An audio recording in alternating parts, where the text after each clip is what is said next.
Deuteronomy chapter 14. You are the children of the Lord your God. You shall not cut yourself, nor shave the front of your head for the dead.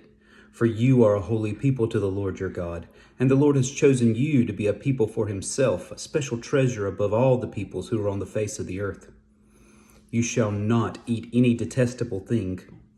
These are the animals which you may eat: the ox, the sheep, the goat, the deer, the gazelle, the roe deer, the wild goat, the mountain goat, the antelope, and the mountain sheep. And you may eat every animal with cloven hooves, having the hoof split into two parts, and that chews the cud among the animals.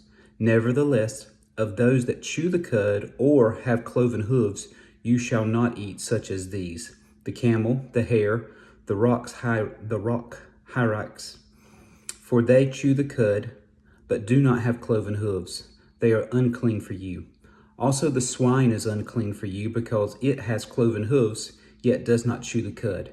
You shall not eat its flesh, or touch their dead carcasses. These you may eat of all that are in the waters. You may eat all that have fins and scales. And whatever does not have fins and scales you shall not eat. It is unclean for you.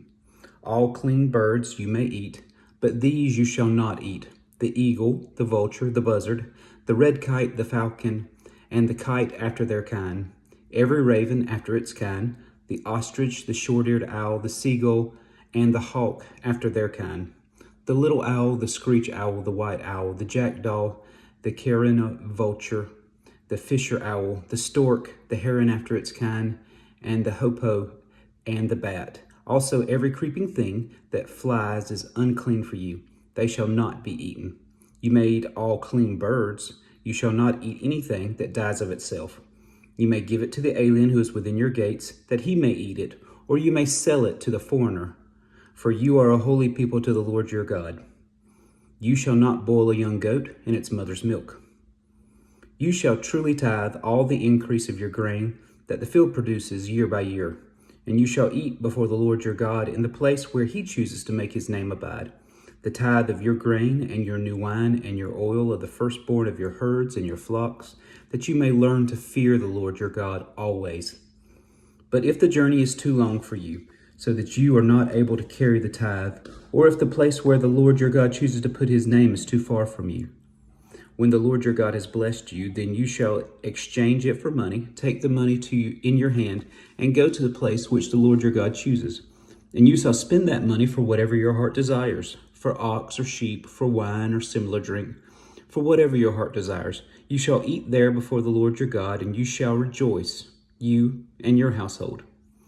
You shall not forsake the Levite who is within your gates, for he has no part nor inheritance with you. At the end of every third year you shall bring out the tithe of your produce of that year, and store it up within your gates. And the Levite, because he has no portion nor inheritance with you, and the stranger, and the fatherless, and the widow who are within your gates, may come and eat and be satisfied, that the Lord your God may bless you in all the work of your hands which you do.